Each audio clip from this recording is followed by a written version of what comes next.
país, dos pequenos e médios produtores rurais, mais saudável do ponto de vista da educação e mais saudável do ponto de vista da civilidade. Esse país vai voltar a viver democracia. E isso foi mostrado na nossa posse. Eu recebi um telefonema de uma pessoa importante que vocês conhecem, talvez um dos melhores escritores do país, o Fernando de Moraes. Fernando de Moraes me telefonou para dizer o seguinte: ele tinha participado da posse na Argentina em 1972. E ele dizia que aquela posse da Argentina tinha sido a posse mais bonita que ele tinha visto. E depois da nossa posse, ele falou: vocês bateram de 10-0 na posse que eu achava mais bonita da história da eleição no mundo. E eu penso que nenhum de nós jamais tinha visto um povo emocionado, um povo motivado como nós vimos na nossa posse. Há muito tempo a gente não via tanta alegria, tanto sorriso estampado na fisionomia de homens, mulheres, crianças, velhos. Ou seja, as pessoas parecem que estavam se encontrando consigo mesmo. E nós queremos que isso aconteça todo dia. É preciso acabar com as brigas familiares. Durante esse processo dos últimos 4 anos, teve famílias que pais não conversavam mais com filhos, que sogro não conversava mais com nora, que nora não conversava mais com a sogra, que filho não conversava com o pai, irmão não conversava com o irmão, primo não conversava com o primo, tudo estabelecido pelo ódio que foi colocado em prática nesse país. E a nossa posse mostrou que é possível a gente fazer esse país voltar a sorrir. É possível fazer essas pessoas voltarem a sonhar. E a nossa obrigação é de transformar esse sonho em realidade. Esse é o compromisso de cada companheiro e de cada companheira que assumiu esse ministério. Nós não somos um governo de um pensamento único. Não somos um governo de uma filosofia única. Não somos um governo, de apenas pessoas iguais. Nós somos um governo de pessoas diferentes. E o que é importante é que a gente, pensando diferente, tem que fazer o esforço para que na construção do nosso processo de reconstrução desse país, a gente pense igual, a gente construa igual. Eu fico muito feliz quando eu vejo um homem do agronegócio como ministro da Agricultura, como o companheiro Fávaro.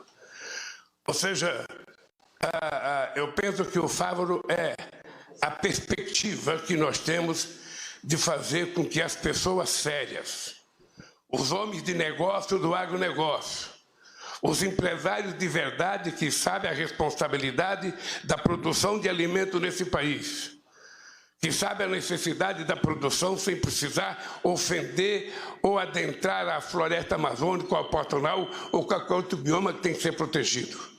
Esse empresário que produz de forma responsável será por nós muito respeitado e muito bem tratado. Agora, aqueles que quiserem temar e continuar desrespeitando a lei, invadindo o que não pode ser invadido, usando o agrotóxico que não pode ser usado, a força da lei imperará sobre eles e nós vamos exigir que a lei seja cumprida, porque nesse país tudo vale. A única coisa que não vale é o cidadão bandido achar que pode desrespeitar a boa vontade da sociedade brasileira, a nossa Constituição e a nossa legislação. Todos nós sabemos o compromisso extraordinário que nós assumimos durante a campanha com a volta do crescimento desse país, com a geração de empregos e com o crescimento da massa salarial. É possível a gente fazer a economia voltar a crescer, é possível a gente voltar a crescer com muita responsabilidade, é possível a gente voltar a crescer com distribuição de renda e de riqueza, e é possível a gente gerar um emprego em que garanta ao trabalhador um pouco de seguridade social. Nós queremos efetivamente investir muito no fortalecimento do sistema cooperativo nesse país.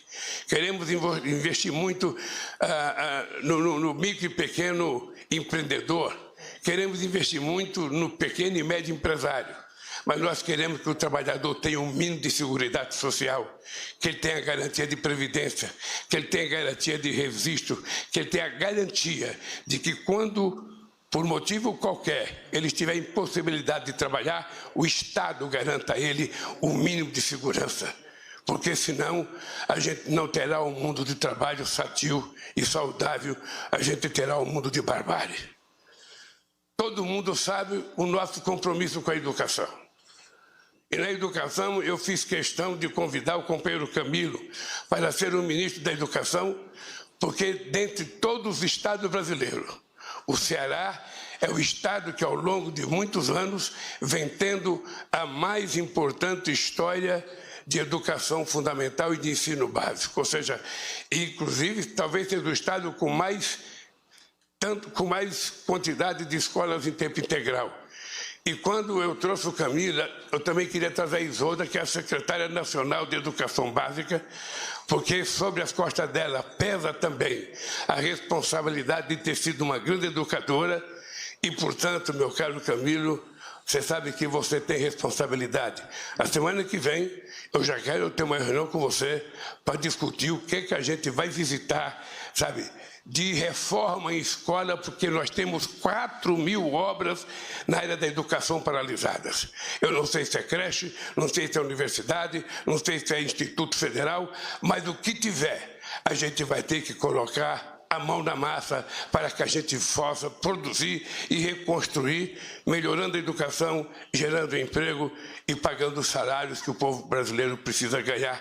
Porque, na verdade, o que dá mais orgulho ao povo é trabalhar e, pelo seu trabalho, receber o seu salário e sustentar a sua família. Essa é a forma mais dignificante para um trabalhador e uma trabalhadora conseguir sobreviver. Nós sabemos, Nisa, a responsabilidade que está nas suas costas na área da saúde. Essa é uma área que passa ano, entra ano, passa ano, entra ano. E a saúde sempre está um pouco ausente daquilo que é o sonho do povo brasileiro. Nós chegamos a avançar. Nós chegamos com farmácia popular, com o Brasil Sorridente, com o SAMU. Nós chegamos com os médicos ter um avanço muito importante nesse país que simplesmente foi destruído.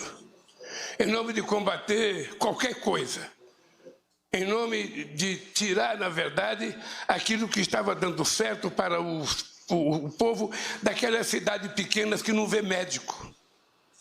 Não sei se vocês sabem, mas todo mundo aqui sabe, porque todo mundo aqui já foi governador, já foi prefeito, já foi deputado.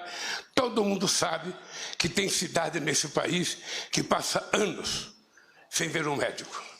E muitas pessoas morrem sem ser atendidas pelo tal do especialista, porque ele não tem vaga. Às vezes ele vai no médico, às vezes ele vai numa UPA, é consultado, pede uma consulta no especialista, ele vai marca-se para 12 meses, para 13 meses, para 9 meses. Às vezes a pessoa morre sem ter direito a esse médico. Se nós não resolvermos esse problema, nós não estamos fazendo jus ao voto e à expectativa que esse povo depositou em nós. Por isso, meus queridos companheiros e companheiras, nós estamos fazendo essa reunião aqui. Eu sei que nenhum de vocês ainda montou o governo. Nenhum de vocês ainda montou o ministério. Só foi dado a vocês o direito de escolher o secretário executivo e o chefe de gabinete. É importante que até, possivelmente, depois do Rui vai falar, até o dia 24, quem sabe, já tenhamos o governo todo montado. Eu só queria que vocês levassem em conta. Primeiro, eu não tenho vergonha de dizer que nós vamos montar o governo com gente da política muito competente. Vamos montar o governo com gente técnica muito competente. Eu não faço distinção e não quero criminalizar a política. Todo mundo sabe da nossa responsabilidade. Todo mundo sabe que a nossa obrigação é fazer as coisas corretas, é fazer as coisas da melhor forma possível. Quem fizer errado sabe que tem só um jeito. a pessoa será simplesmente, da forma mais educada possível, convidada a deixar o governo, e se cometeu algo grave, a pessoa terá que se colocar diante das investigações e da própria justiça. Eu já carreguei na pele muitas coisas ruins. Eu já presidi esse país 8 anos e fiz muitas reuniões nessa mesa. A mesa era menor, não era tão grande e tão sofisticada, era mais rústica. Mas essa aqui está mais bonita. E eu só tenho um compromisso com esse país. Primeiro, ser honesto com o povo brasileiro e ser leal e honesto com vocês. Eu primeiro sou grato a todos vocês terem aceito o convite que foi feito para vocês fazerem parte do governo. Segundo, muitos de vocês são resultado de acordos políticos, porque não adianta a gente ter o governo tecnicamente mais formado em Harvard possível e não ter um voto na Câmara dos Deputados e não ter um voto no Senado. É preciso que a gente saiba que é o Congresso que nos ajuda. Nós não mandamos no Congresso, nós dependemos do Congresso e, por isso, cada ministro tem que ter a paciência e a grandeza de atender bem cada deputado, ou cada senador, ou cada senadora que o buscar. Porque, senão, quando a gente vai pedir um voto, que a gente vai falar com o deputado ou com o senador, ele diz: não, eu não vou votar porque eu fui em tal ministério, nem me receberam, me deram um chá de cadeira de 4 horas, o ministro nem serviu um cafezinho, uma água. Eu não quero isso. Nós temos que saber que nós é que precisamos manter uma boa relação com o Congresso Nacional, e cada um de vocês, ministros, tem a obrigação de manter a mais harmônica relação com o Congresso Nacional. Não tem importância que você divida de um deputado ou do senador. Quando a gente vai conversar, a gente não está propondo casamento, a gente está propondo aprovar uma tese ou fazer uma aliança momentânea em torno de algum assunto que interessa ao povo brasileiro.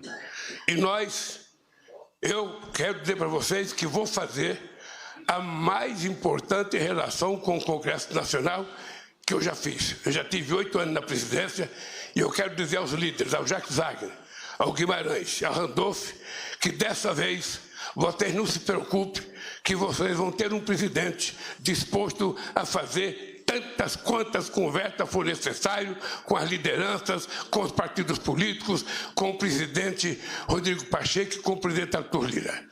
Não tem veto ideológico para conversar e não tem assunto proibido em se tratando de coisas boas para o povo brasileiro.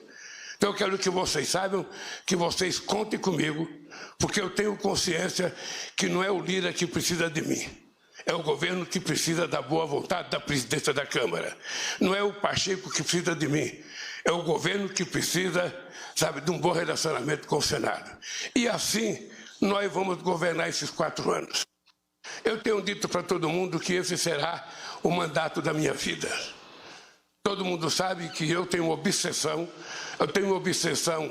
para acabar com a fome nesse país. Eu tenho uma obsessão para garantir e melhorar a saúde para esse povo. E eu tenho uma obsessão porque eu conheço muita gente que morreu com receita no criado e na beira da cama e não tinha R$50 para comprar um remédio. E agora a questão da educação. Nós precisamos, de uma vez por todas, dar um salto de qualidade no ensino fundamental e no ensino básico. É preciso que a gente tome consciência. Se a nossa criança não for bem formada no ensino fundamental, no primeiro, no segundo, no terceiro, no quarto, na 5ª série, se ele não for bem formado, ele terá mais dificuldade de amanhã se transformar numa pessoa intelectualmente mais preparada, num profissional mais preparado. E o Brasil precisa dessa gente bem formada, porque o Brasil não pode passar mais um século exportando minério de ferro e só exportando soja ou milho. Nós temos que exportar conhecimento, exportar inteligência, importar coisa mais sofisticada com valor agregado para que esse país dê um salto, deixe de ser um país em desenvolvimento e passe definitivamente a ser um país desenvolvido, fazendo parte daqueles países que se orgulha de ter o seu povo tomando café, almoçando e jantando todo dia, de ter o seu povo com qualidade educacional, de ter o seu povo com qualidade, sabe, de moradia, de ter o seu povo com qualidade de vida, que é o que todos nós prometemos durante toda a nossa vida. Por isso, companheiros e companheiras, nessa primeira nossa reunião, Margarete, se prepare, porque nós vamos ter que fazer uma revolução cultural nesse país. Se prepare que nós vamos fazer, esse povo precisa de cultura, porque parte da violência que existe nesse país, ela não existe por falta de polícia, Flávio Dino, ela existe pela ausência do Estado no cumprimento das suas obrigações. Está faltando escola, está faltando saúde, está faltando lazer, está faltando esporte, está faltando quase tudo. Um jovem sem área de lazer, um jovem que mora num barraco de 3 ou 4 metros quadrados, que quando abre a porta não tem 1 metro quadrado para ele brincar. Que jovem nós estamos criando? Que brasileiro ou brasileira saudável a gente está criando? Então o Estado, ao invés de cumprir, ao invés de culpar o povo pobre da periferia, a gente tem que culpar a ausência do Estado e nós vamos fazer um esforço, companheiros, para estar presente aonde o povo precisa de nós. Esse é um compromisso que eu não arredarei o pé. E por isso eu digo todo dia, vocês vão ver um senhor de 77 anos, com energia de 30 só, e que não vai ter 1 minuto de cansaço, enquanto a gente não conseguir resolver o problema dessa sociedade. Nós já provamos uma vez que é possível. Nós já provamos, esse país já foi a 6ª economia do mundo. Esse país já aumentou o salário mínimo em 74%. Esse dia eu fui conversar com uma pessoa que disse, olha, mas agora foi bancarizado 16 milhões de pessoas. E eu disse, mas no meu governo foi bancarizado 70 milhões de pessoas. Nós colocamos uma Argentina e uma Colômbia dentro do sistema bancário, sabe, com mulheres que catam papel, com o pessoal do reciclagem, com o povo de rua abrindo conta na Caixa Econômica Federal.